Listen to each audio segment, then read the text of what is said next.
नमस्कार, मैं डॉक्टर कपिल कुमार कुशवाहा आप सभी का हमारे YouTube channel Hindi for us में स्वागत करता हूँ। प्रीवियस क्लास में हमने बात की थी AC के कुछ स्पेसिफिक टर्म्स और कॉल्ड डेफिनेशंस की। ये जो डेफिनेशन है इनमें हम कौन कौन से कंप्लीट कर चुके हैं, आई होप आप सभी को याद होगा। One is cycle, other one is your time period, then frequency, amplitude, peak to peak value, instantaneous value as well as RMS value. इन सभी को हम क्या कर चुके हैं, डिस्कस कर चुके हैं। आज हम स्टार्ट करने वाले हैं average value. Average value means किसी भी AC सिग्नल की इंस्टेंटेनियस वैल्यूज़ को लेकर उसका एवरेज निकालना। अरिथमेटिक एवरेज ही क्या कहलाता है, उसकी एवरेज वैल्यू। सिंपली हमें पता है हमारे पास क्या है, एक साइन वेव,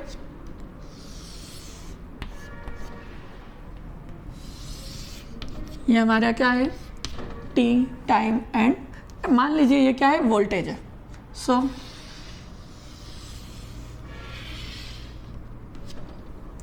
ये हमारी क्या हो गई, एक साइन वेव 0। देन अगर ये थीटा में है, रेडियन मान लीजिए ये क्या है, थीटा में, that is pi and it is 2 पाई। ये क्या है, हमारी एक sign wave. So average value क्या है, इस पर्टिकुलर साइन वेव के इंस्टेंटेनियस वैल्यूज का अलजेब्रिक सम, मैथमेटिकल सम क्या कहलाता है, एवरेज वैल्यू। अब अगर हम इस साइन वेव के इंस्टेंटेनियस वैल्यूज फाइंड करें तो ऐसे सिचुएशन में जब हम इसकी इंस्टेंटेनियस किसी भी इंस्टेंट पर, मान लीजिए ये सारे हमारे क्या है, टाइम इंस्टेंट है, इन सब से हमने क्या ली, इसकी वैल्यूज फाइंड की और सेम किस पर किया, नेगेटिव हाफ पर भी किया। ऐसे सिचुएशन में क्या होगा, जब हम इसका अलजेब्रिक सम फाइंड करेंगे तो अलजेब्रिक सम हमेशा क्या मिलेगा, 0, क्योंकि one is positive and other one is negative as well as it is a sine wave. So ऐसे सिचुएशन में क्या होगा, जितने पॉइंट्स, जितनी एवरेज वैल्यू पॉजिटिव आएगी सेम क्या होगी, नेगेटिव भी आएगी। ऐसे सिचुएशन में इसका अलजेब्रिक सम हमेशा क्या आएगा, 0। क्लियर है, that is 0। That's why average value हमेशा किसकी निकाली जाती है, या तो पॉजिटिव हाफ की, पॉजिटिव और नेगेटिव। यानी हम एवरेज वैल्यू हमेशा किसकी फाइंड करेंगे, पॉजिटिव हाफ साइकिल की या फिर नेगेटिव हाफ साइकिल की। आई होप आप सभी को क्लियर हो गया होगा कि हमें अब जब भी हम एवरेज वैल्यू की बात करते हैं तो एवरेज वैल्यू हमेशा क्या होगी, किसी भी AC सिग्नल के एक पर्टिकुलर हाफ की जो वैल्यू होगी वह पर्टिकुलर हाफ साइकिल से ही हम क्या कर सकते हैं, एवरेज वैल्यू फाइंड कर सकते हैं। इसे जनरली I एवरेज या फिर IDC के थ्रू रिप्रेजेंट किया जाता है, I एवरेज और IDC। सिंस हमने क्या कहा, इसे I एवरेज या फिर IDC से रिप्रेजेंट करते हैं। सेम इज अगर हमारे पास अभी ये वेव फॉर्म किसकी है, वोल्टेज की है, तो ये वोल्टेज क्या हो जाएगा, इट इज V एवरेज और VDC for that, so that हमारे लिए इस वोल्टेज की वैल्यू क्या हो जाएगी, अगर हमें V एवरेज फाइंड करना हो तो that is V average is equal to क्या हो जाएगा, दैट इज 1/पाई इंटीग्रेशन ऑफ हाफ साइकिल। अगर आपको लगता है आप 0 से पाई लीजिए, अगर नहीं तो आप पाई टू 2 पाई ले सकते हैं। हम क्या ले रहे हैं, 0 से पाई ले रहे हैं। Now next VD theta.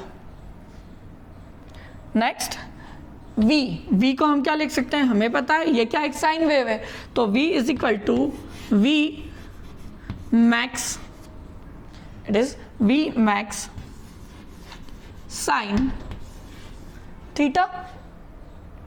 इसकी वैल्यू हम यहां पुट कर सकते हैं, तो V average is equal to 1/पाई 0 to pi V max sine theta D theta. Now इसे इंटीग्रेट कर दे तो क्या आएगा आपका 1/पाई वी मैक्स बाहर आ जाएगा, सो हम यहाँ लिख सकते हैं V max upon pi, sine का इंटीग्रेशन करेंगे that is minus cos theta, limit from 0 to pi.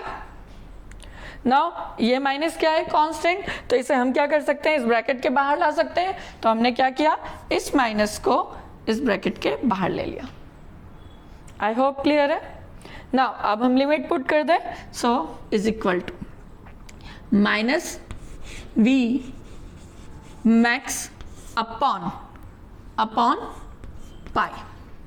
Upper limit put की cos pi means cos 180 that is equivalent to -1, then फॉर्मूले का माइनस लोअर लिमिट पुट की तो cos 0 की value क्या आती है +1, तो इट इज 1। क्लियर है।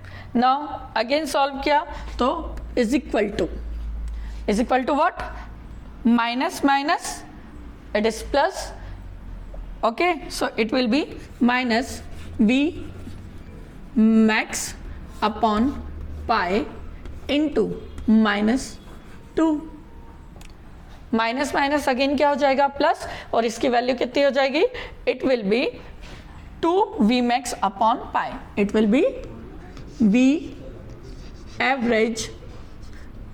average is equal to what, it is 2v max upon pi। जब आप इसे कैलकुलेट करेंगे तो कैलकुलेट करने पर v एवरेज आपका क्या आ जाएगा, that is 0.637 of v max। That means कि मैक्सिमम वैल्यू का 63.7% जो होगा वो हमारा क्या कहलाएगा, एवरेज वैल्यू। आई होप आप सभी को क्लियर होगा, क्योंकि यहाँ पर इस बार हमने जो टर्म ली है that is a voltage term, मतलब जो वेव फॉर्म ली है वो किस फॉर्म में ली है, that is in form of voltage. It means कि अगर आपको करंट की वेव फॉर्म दी जाए तो भी आपको सेम प्रोसेसर फॉलो करना है, एज वेल एज अगर आपको वोल्टेज की टर्म दी जाए तो भी सेम प्रोसेसर फॉलो करना है। क्लियर है।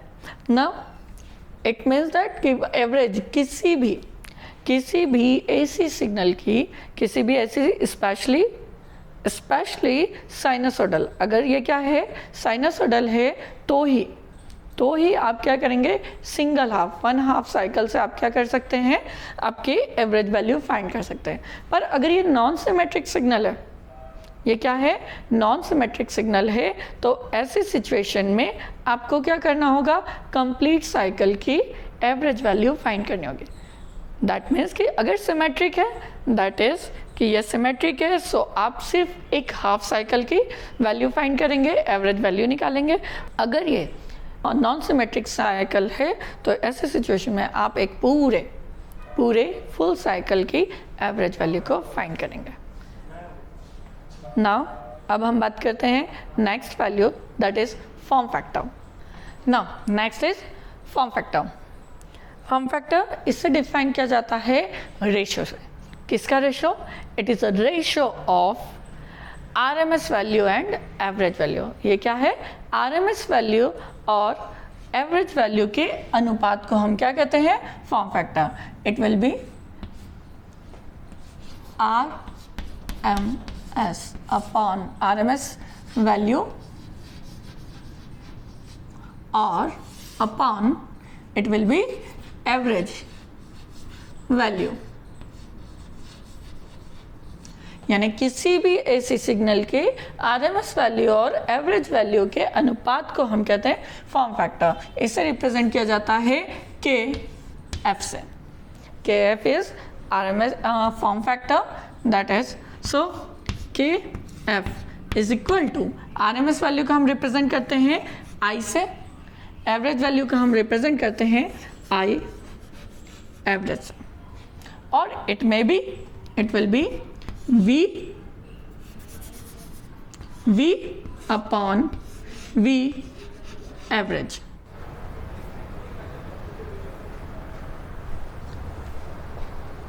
Now next is phase. Phase that means कि किसी भी अल्टरनेटिंग करंट और वोल्टेज के वेव फॉर्म के किसी स्पेसिफिक रेफरेंस पॉइंट के सापेक्ष उसके साइकिल और टाइम पीरियड में कितना उसका वो साइकिल या पार्ट क्या हो चुका है, पास हो चुका है, उसे उसका क्या कहा जाता है, फेज. दैट मीन्स सिंपली कि किसी रेफरेंस पॉइंट, मान लीजिए ये हमारा क्या हो गया, रेफरेंस पॉइंट. इस रेफरेंस पॉइंट के रिस्पेक्ट में इस पर्टिकुलर साइकिल का इस AC सिग्नल, ये क्या है, एक वोल्टेज वेव है, इसके प्लेस पे क्या हो सकती है, करंट वेव भी हो सकती है. दैट इज व्हाई इस रेफरेंस पॉइंट के सापेक्ष इस पर्टिकुलर सिग्नल का कितना पोर्शन, ये साइकिल है, इस कंप्लीट साइकिल का कितना पोर्शन और टाइम पीरियड पास हो चुका है, उससे हम इसका क्या कहते हैं, उसे हम कहेंगे फेज. जनरली ये जो रेफरेंस पॉइंट होता है वो स्टार्टिंग पॉइंट ही होता है. सामान्यतः ये क्या है, स्टार्टिंग पॉइंट को ही हम क्या कंसिडर करते हैं, as a reference point. Phase को जनरली हम तीन वे में रिप्रेजेंट कर सकते हैं. One is angle, second one is time period, and third one is your time in second. One is angle, first क्या है, angle, it will be in radian और in degree. Second one is in form of time period.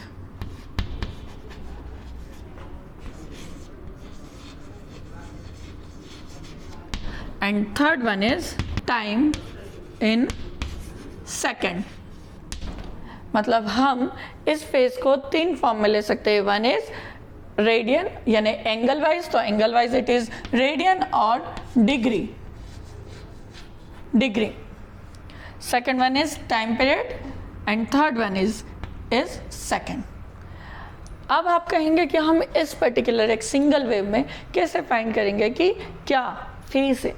तो जब भी हम phase की बात करते हैं तो फेज एक सिंगल वेव का, अभी तो फेज क्या है, स्टार्टिंग है, 0 से स्टार्ट हुई है, कितना पास हो चुका है, एक कंप्लीट साइकिल पास भी हो चुकी होगी, और इट में भी ये क्या है, पहली साइकिल.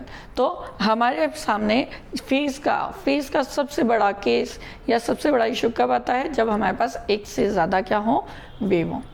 सो नेक्स्ट क्लास में हम पढ़ेंगे फेज डिफरेंस के बारे में. आज की क्लास में इतना ही. Thank you.